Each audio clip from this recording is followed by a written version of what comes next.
Will you be requesting more opportunities in short yardage and things like that? Oh, you know I am. I've been nagging Coach Pinkel about giving me a package on offense for a while now. You're from Hershey, Pennsylvania. Yes, sir. Why Missouri? It's a long way away. Why did you end up at the University of Missouri from Hershey, Pennsylvania?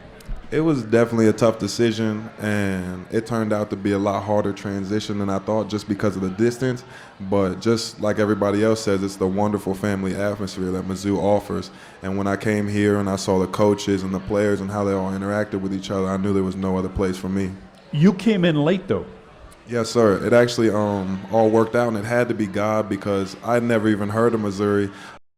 Recruited me. And then I had an aunt and uncle who moved out in the Lee Summit. At the same time, Coach Steck was calling my phone, and it all just kind of worked out, and this is where I ended up. Are you the only two in the Missouri program from Pennsylvania, you and Steck?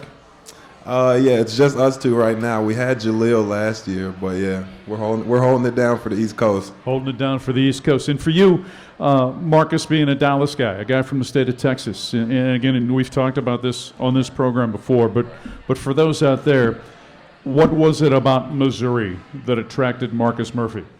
The same thing that everyone says, the family atmosphere. I came on my visit, I had fun, I enjoyed the interaction with the coaches and the players. And I just felt that, Mizzou, it'll give me a good opportunity to better myself as a football player and a man. There are people out there that are listening to that and that might be here each and every week, and they hear that word, family atmosphere, and they might roll their eyes a little bit and say, come on, what is it really? Explain what that means to you, that family atmosphere that you encountered here. This weekend was a perfect example. We had a tough loss, but it was no blaming and pointing fingers. We came closer together and we bonded like brothers. Even the coaches, we just all came together, we stuck close together, and we realized that we're all we have, us as a team and our fans. And it's only on us, we can only depend on one another. And it's the best family type atmosphere you can have. You have the distinction as a fifth-year senior of having your degree number one, correct? Yes, sir. And what is that degree in? Sports management. Sports management. You are now working on your master's. Yes, sir. And in what area is your master's? The positive coaching program. Positive coaching. What would you like to do? Positive coaching and then a sports management minor or degree. Right now, I'm still kind of undecided about that. I'm just, I really want to stay involved with the sports field. I love sports, and I just want to, even after football, just live my life, with the career in sports. What are some of the things you learn in that positive coaching program that folks might not understand? They hear positive coaching, it may seem very straightforward. Give us an idea of things that you learn that we might not know about it. It just gives you an inside view of, just remaining positive during all situations and just allowing yourself and your teammates to understand leadership on the team and how important it is. And just, overall just being positive, on the field and off the field. So it can have a tremendous impact as a person as well, correct? Yes, sir. Harold, for you, what is your area of interest right now? What are the things that you're studying? Right now I'm studying to get my BS in psychology. Psychology. And has that always been a topic that has interested you, as a field, if you will? Yeah, definitely. Since high school, I've always been interested with how the brain works. And then once I came here and we started to learn a little bit more about sports psychology and how you can apply it in the sports and while you're playing the game, I knew it was something I wanted to do. Obviously you're just a sophomore, redshirt sophomore, but on pace to graduate early, or will you graduate as a senior? Right now I'm on pace to graduate in 4 years. So obviously looking forward to that. Go back and tell us about your family back in Pennsylvania. And again, you mentioned how difficult it is, or you found it to be away from them. Just talk about them and how you've tried to handle that distance, if you will, that separation. It was very difficult to be away, but the family atmosphere here made it a lot easier, especially because of how close my family and I are at home. I have an older brother and older sister and a younger brother, younger sister, so in the middle. for a long time, I was my mom's baby until my younger brother and sister came along. But yeah, it's really just us in the house, and we keep in very close contact and call for birthdays and everything. So How often do they get a chance to see you play? they've actually already made it to the Toledo game, so that was really nice to see them. And they usually always come to the very first home game of every season. How about for you, Marcus? How often does family get a chance to watch you? My parents come to pretty much all the home games, and usually the games in Texas or, in the South. When you look back at the last 5 years, Yes, sir. what goes through your mind of this segment of your life, the experiences that you've had over the last 5 years? I just realized that I've grown so much, as a football player, as a man, on and off the field, just in education. And I just look back on how I came into college, and now that I'm leaving, just the transition that I made as a person. I ask this of seniors because I'm curious just kind of where you are in a thought process in terms of you're only guaranteed so many games as a college player. And for you, that guarantee is down to 6. Do you ever think about that? I do. I sat back and thought about that this past weekend. I only have 6 more games left.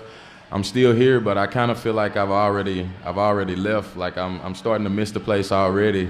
So I'm just trying to make each moment that I have here, left as special as it can be. Take fans through that point in time when you're returning a kick or a punt and you realize you have one person to beat. What is that moment like for you? It's special. First, you have to focus on catching the ball. And then I trust my teammates that they'll set up the blocks for me and create the lanes. And, the last thing I worry about is not let the kicker or the punter tackle me. Have you ever been tackled by the kicker or the punter? Yes, I have. Harold Brantley, did you guys ever make fun of him when that happened? Oh, definitely. Just because we're like brothers, you got to get on his back just a little bit. For you, you went through an illness during the off season where you lost a lot of weight. Take us through what that was like for you dealing with that, something attacking your body and really hampering your ability to get better during the off season. How challenging was that? It's definitely a frustrating process, but we have a great medical staff that does their best to take care of us. And with the help of them and then just my teammates staying behind me, always letting me know that things are going to get better. And I'm struggling, but the only way to go is up. When I had lost so much weight, it made it a lot easier to get through. Where did you get down to? Where was your weight at the very lowest? Right now, I'm 299, and my lowest was 265. How have you done it? No, seriously. Is it because you're obviously in great shape? So there's a training aspect to it. There's also an eating proper aspect to it as well, correct? Yeah, I'd like to think that I eat proper, but I definitely find myself at Sonic or McDonald's eating Buffalo Wild Wings every once in a while, eating things I know I'm not supposed to. But we have a great strength staff, and they do a great job of educating us on what we need to eat and how we need to lift so that we're not just training hard, we're training smart. How much have you learned in terms of nutrition since you've been here? I've learned a lot, working with the nutrition staff and the strength staff. They've helped us improve our game so much, and it's done nothing but good things for us on the field. Nothing but good things for you, Harold. As you as you go to work each and every day, if you will, and working in that defensive line in that room with Coach, amount of success in developing players that have gone on to do very good things, not only here at Mizzou but in the NFL. Just take us what it's like to spend a day with Craig Kuligowski. That's a tough one to answer, but it's never a dull moment. And I think that's what makes us so great as a defense and as a D-line, because we really are all brothers in the room. So, if you do bad, everybody's getting on your back. You do good, everybody's praising you.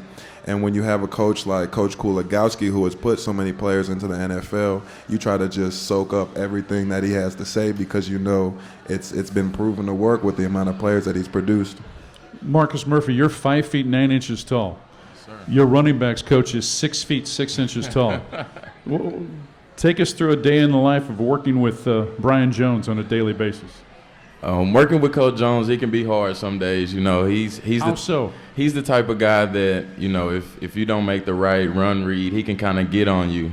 You know, kind of make it hard for you. But at the end of the day, he'll come back and make sure that, you know, you understand you have a good, loving, caring relationship, and he cares about you. So, I mean, just trying to go hard and just make the right run reads and do the right things on the field is what we try to do, just stay away from Coach Jones. Harold, for you, stay on the positive side. For you, as you look at this experience, and obviously you feel it, even in a difficult situation like Saturday, you feel the support that you've got among the fan base. Did you anticipate that when you arrived, or did it surprise you, the passion of the Missouri fan? I think I anticipated strong support, but it definitely surprised me just how supportive the fans were. I mean, I had been to some college games and taken official visits to other places and seen their games, but I had never seen anything like the craziness that. Harold Brantley, you get to go first since this is your first time on Tiger Talk. Tell us something about Marcus Murphy that we don't know.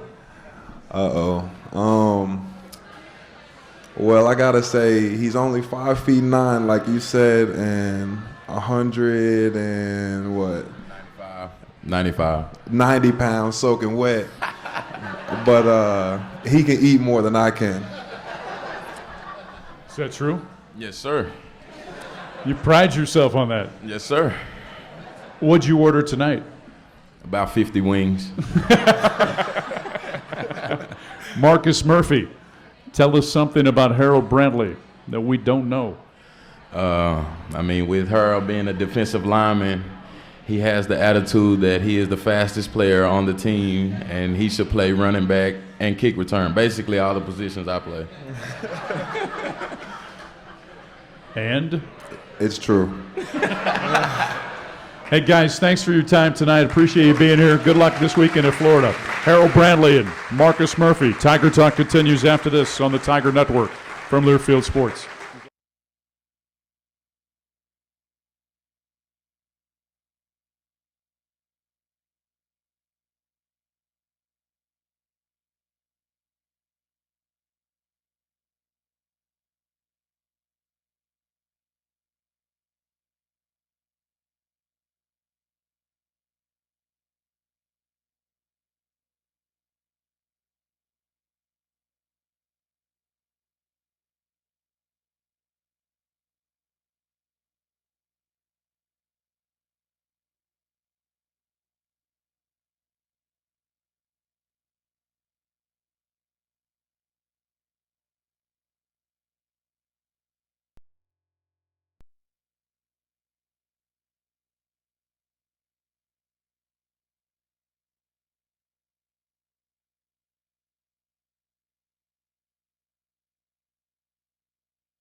Tiger Talk presented by Academy Sports and Outdoors from Buffalo Wild Wings. I'm Mike Kelly. Coach Pinkel rejoins us coming up here in just a moment. Well, so it begins on November the 28th, a whole new meeting for Black Friday. It's a new SEC football rivalry that'll be born, one that'll rock the gridiron and heat up the border. Missouri and Arkansas. It's all being presented by Shelter Insurance. Details coming soon, so get ready. When we come back, more with the coach. First little break. This is Tiger Talk on the Tiger Network from Learfield Sports.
Tiger Talk continues here on the Tiger Network from Learfield Sports. I'm Mike Kelly. Hey, this year the attorneys at Lathrop and Gage are proud to recognize the Three Stripes Club and its efforts to recognize truly outstanding student athletes. Tonight we'd like to recognize Kelly Barbie of the Mizzou swimming team. The Three Stripes Club honors student athletes who constantly do the right things when no one's looking. So go above and beyond, socially, academically, and athletically, and for those who are not seeking recognition for their hard work. The attorneys at Lathrop and Gage, serving Missouri business since 1873. Coach Gary Pinkel rejoins us here on Tiger Talk. About 8 minutes left in the show as we've certainly enjoyed our time with Marcus Murphy and also with Harold Brantley. And we know what Murph has done, and you look at the composite of his career and the fact that now he's third all time. I was surprised. I mean, there's two pretty good names above him right there. Yeah. I mean, my goodness. But he's all purpose. He's had such an influence on our team in so many ways. And you're right. I mean, if our depth was different at running back right now, he'd probably be have both are great kids. I'm very proud of my players. And by the way, you do a great job interviewing those guys. Now, I mean, he really does. Thank you. But and I have to say that he can't function sometimes when you're too complimentary because it changes his personality. But we'll do a little test here. You're talking to Kelly, not Doherty. Okay, that's right. Thump. He manages to get on the show again. I don't know how that happens. When you a guy like Marcus, and you'd love to use him outside and in space and try to get him the ball. Because of his size, is he limited at all in terms of his ability to play at the next level? I think a little bit. I think that, even for Henry Josie, that's a little bit of that's why he probably wasn't drafted. I mean, he's certainly good enough to play. But they just have to be able to fit you in size-wise in their scheme on offense, defense. How can you help them win being on that? So, there's some smaller guys that play in the league, but you got to be special, and he's very, he's special. It just is there going to be a need for what team Right. they're going to have it in. I was just remembering Monday Night Football tonight. E.J. Gaines playing with the St. Louis Rams. Off to a great start as a starter Yeah, that's in the awesome. secondary. And then, of course, Alden Smith with the San Francisco 49ers. Yeah, Justin Justin Smith playing. Smith, yeah. So Mizzou representing Blaine tonight. Gabbert's on the team, Blaine too. Gabbert Blaine on the Gabbert's team as well, now, too. Yeah, so it's neat to see that. Interesting about Harold, real quick. We just bring up him a second. He was committed to Syracuse. Okay, his aunt lives in Kansas City. Okay, so there was a connection family-wise there. His brother played for Coach Grinch at not Rhode Island, New Hampshire. At New Hampshire. Okay, so the guy that recruited him from Syracuse went to the NFL or left somewhere, did something, and he was frustrated. So his brother calls Grinch, who's on our staff, and says, "By the way, my brother's a pretty good player." So they sent the video, and he played. And honestly, he was 265 pounds in, but he returned punts. That guy was sitting right there, returned punts, and guess what? He was good. And so we're looking at this film, we're running the thing back and forth and saying, "Are you kidding me?" And we got him here, so he's a great athlete. He's got a remarkable future, and he's matured and is maturing, and he just got a lot going for him. It brings up the question, and I say it tongue in cheek sometimes, but what more can you do with him? Different ways you can utilize his abilities. Yeah, I think that's something that we always consider a little bit. His thing he wants to do is become a great defensive tackle now. Mm-hmm. And with Craig Kuligowski, Coach Cool does a great job coaching those guys.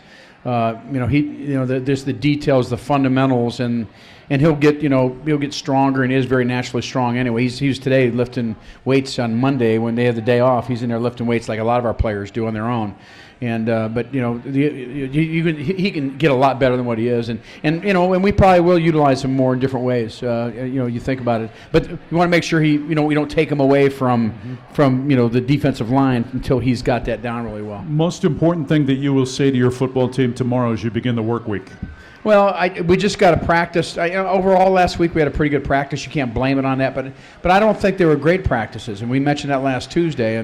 And in order to change, you can go out there and go rah rah, let's play it, let's get better. Like, okay, let's go get better. That doesn't mean anything. You got to go out and you got to practice at a different level. You as an individual got to be determined that when you walk off that field, you're going to be a better football player. And when you get a cast of guys that do that, and a group of guys and a team, then you can really improve. And its practice is so very, very important.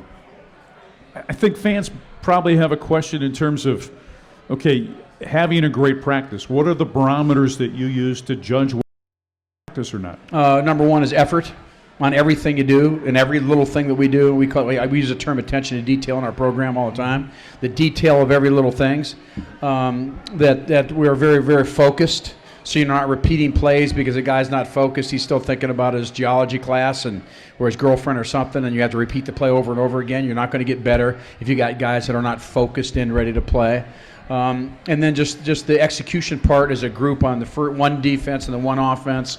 Generally, the second defense and second offense aren't going to do as well. But that one you want to execute at a high level. And you're on Tuesday, for example, we're putting new defensive things into offensive things. So you carry it from the meeting room onto the field through walkthrough and then be able to do it there. And so it's focus, effort, getting better fundamentally. That's the only way you can get better as a football player. And there's not magic out there. And I say practice because practice is as important as anything we do. Are there things you have to do offensively, any changes you have to make to help this offense with its struggles right now? Yeah, I think, we're Coach Henson does a great job, and our whole offensive staff. I think we always look when something like this happens. You're struggling a little bit. You go back and you think, well, let's confine things a little bit. We got to have enough game plan to obviously execute and be successful. But let's make sure that we can reduce the thinking a little bit. Maybe not do as many new things. Maybe do some things that we think that we can go out and without thinking out there we can execute in terms of that. I think that's the first thing that you do when you're struggling a little bit. You back off a little bit, okay? And again, we got to practice better. You don't magically go out and execute great in practice if you don't execute great. On a game if you don't execute great in practice. The great thing about the sport is you get to play again next week. Yeah, we got half the season. We got a lot. There's a lot out there. So let's get going and let's get after them. So have a safe trip down to Gainesville and go get it done this thank weekend. you all. Head coach Gary Pinkel, his team traveling to Gainesville to take on the Florida Gators this Saturday evening, 6 o'clock the kickoff Central Time. Our coverage begins at 4 o'clock. Our thanks to Harold Brantley and also to Marcus Murphy, also to our engineer Matt Weingartner. I'm Mike Kelly for Gary Pinkel. Thank you for listening to Tiger Talk here on the Tiger Network from Learfield Sports.